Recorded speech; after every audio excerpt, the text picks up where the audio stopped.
आज के क्लास में हम त्रिकोणमिति के परिचय के बारे में अध्ययन करेंगे, जो कक्षा 10 का 8वां अध्याय है। तो इसके अंतर्गत पहले हम ये जानेंगे कि त्रिकोणमिति किसे कहते हैं और त्रिकोणमिति अनुपात कितने प्रकार का होता है। जैसे हमने कहा कि पहले त्रिकोणमिति किसे कहते, तो त्रिकोणमिति जो है तो दो शब्दों से मिलकर बना है, त्रिकोण और मिति, जिसमें जैसे हमने कहा कि त्रिकोणमिति जो है यह दो शब्दों से मिलकर बना है।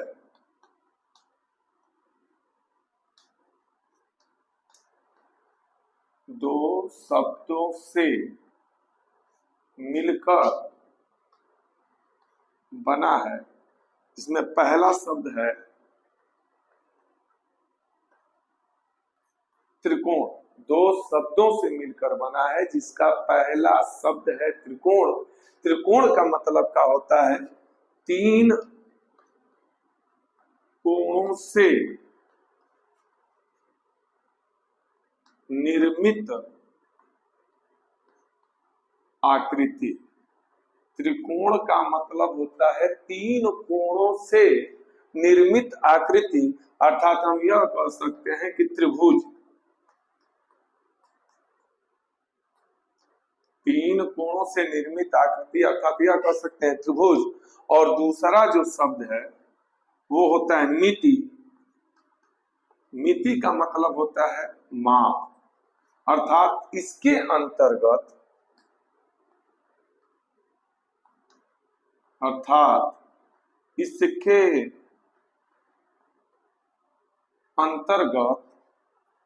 हम किसी त्रिभुज के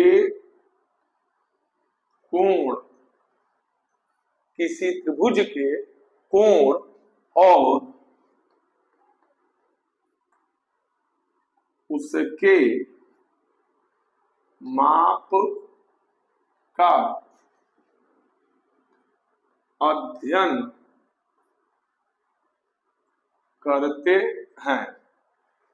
त्रिकोणमिति दो शब्दों से मिलकर बना है। पहला होता है त्रिकोण, जिसे कह सकते हैं कि तीन कोणों से निर्मित आकृति अर्थात त्रिभुज। और माप, मिति का मतलब होता है माप। इसके अंतर्गत हम यह कह सकते हैं कि त्रिकोणमिति की सहायता से त्रिभुज के कोण और उसके माप का अध्ययन करते हैं।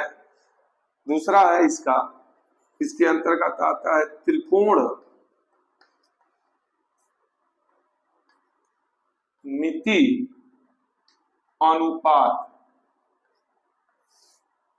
इस चैप्टर के अंतर्गत हम ध्यान देंगे कि त्रिकोण मिति अनुपात किसे कहते हैं। तो किसी समकोण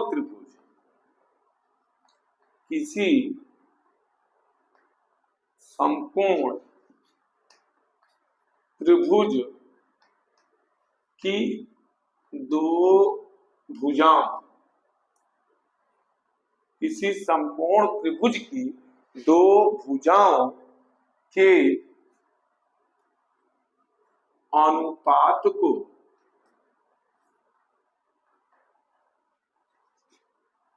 त्रिकोण मिति अनुपात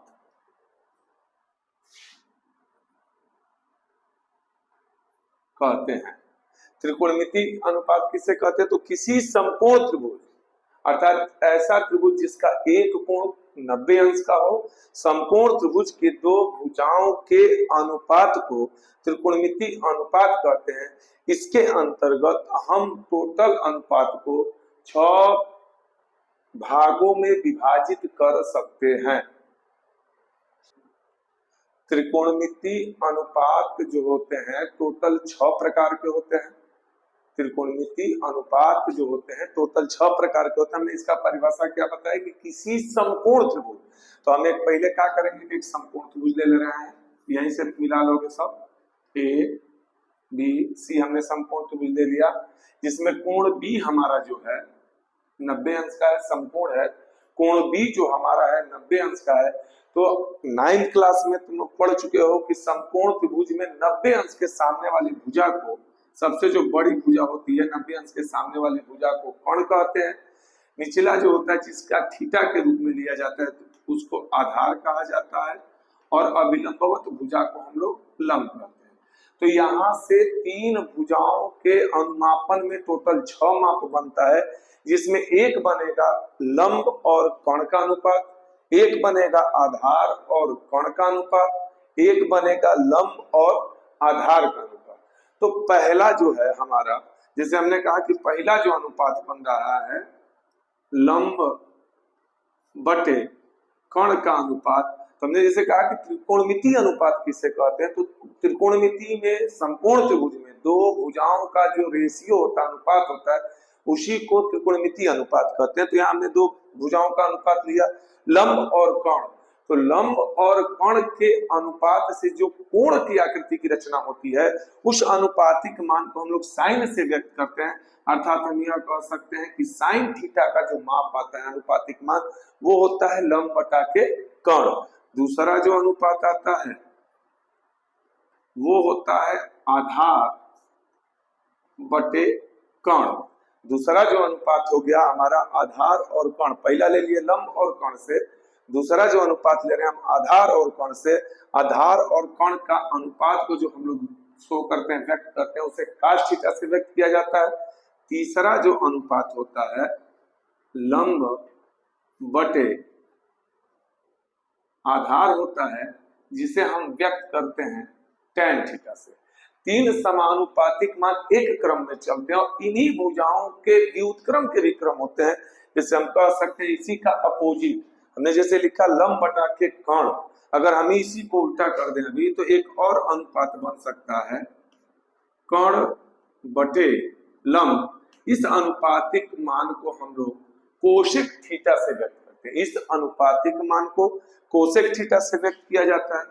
पांचवा जो बनता है कर्ण बटे आधार का बनता है। इस अनुपातिक मान को हम लोग सेक थीटा से व्यक्त करते हैं। और छठा जो बनता है वो बनता है आधार बटे, छठा जो बनता है वो बनता है आधार बटे लंब, जिसको हम लोग कॉट से व्यक्त करते हैं। अर्थात त्रिकोणमितीय अनुपात जो होता है कुल 6 प्रकार के होते हैं। पहला हो गया लंब बटा के कर्ण अनुपात साइन थीटा, आधार बटे कर्ण का अनुपात cos थीटा, लंब बटे आधार का अनुपात tan थीटा, कर्ण बटे लंब का अनुपात कोसेक थीटा, कर्ण बटे आधार का अनुपात सेक थीटा, आधार बटे लंब का जो अनुपात होता है वो काट थीटा के मान के बराबर होता है। अब हो गया बंद। इन अनुपातों से इन अनुपातों की जो भुजाओं का जो अनुपात है, इससे एक संबंध भी स्थापित होता है। जैसे यहाँ मिला लोगे तो कि लंब बटा के कर्ण को हम क्या लिखे हैं साइन थीटा। सेम यही अनुपात का जब व्युत्क्रम हो रहा है तो कर्ण बटे लंब को क्या लिखा जा रहा है कोसेक थीटा।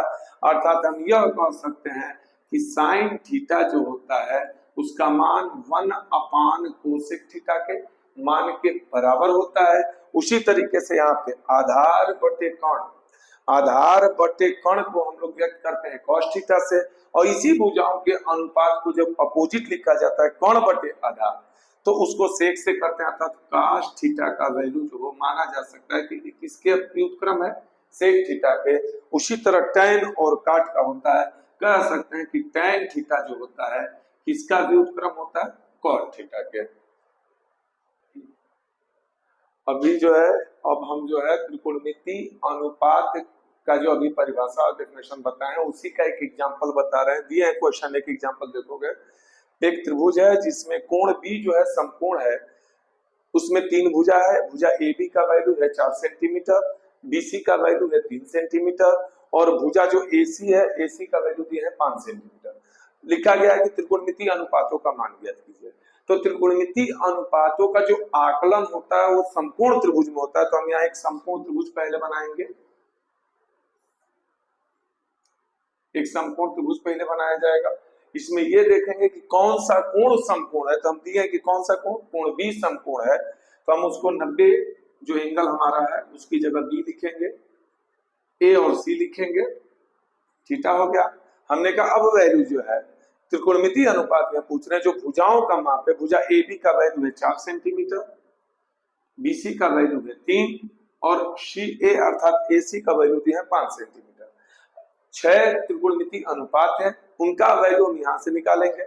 जैसे पहला हमने बताया साइन थीटा।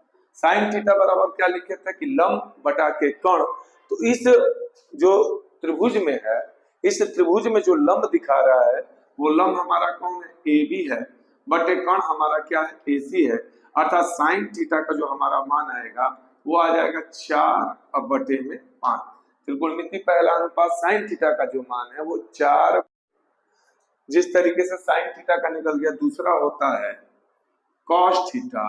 कॉस थीटा बराबर होता है आधार बटे कण। कॉस थीटा बराबर होता है आधार बटे कण। आधार है हमारा 3, कण हो गया 5, अर्थात हमारा आंसर जो हो जाएगा 3/5। Number third tan theta. tan theta बराबर होता है लंब माने AB बटे आधार, लंब बटे आधार, अर्थात ये हमारा हो गया 4/3। लंब हमारा 4 हो गया, आधार 3 हो गया। नंबर फोर्थ हम लोग निकालेंगे। फोर्थ होता है कोशेक थीटा, और कोशेक थीटा बराबर हमारा होता है कण बटे लंब AC/AB।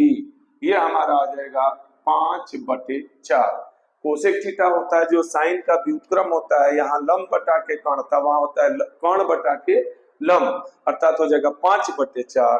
नंबर फिफ्थ है सेक थीटा। सेक थीटा का हम लोग लिखे थे क्या चीज?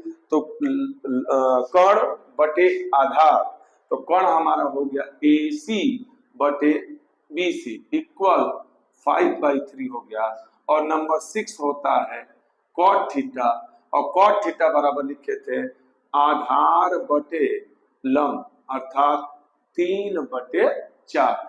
इस तरीके से हम 6 त्रिकोणमितीय अनुपातों की स्थितियों का ज्ञान अध्ययन कर सकते हैं। अगले क्लास में हम जो है प्रश्नावली 8.1 के प्रश्न को हल कराएंगे, अर्थात उसका पूरा पढ़ेंगे।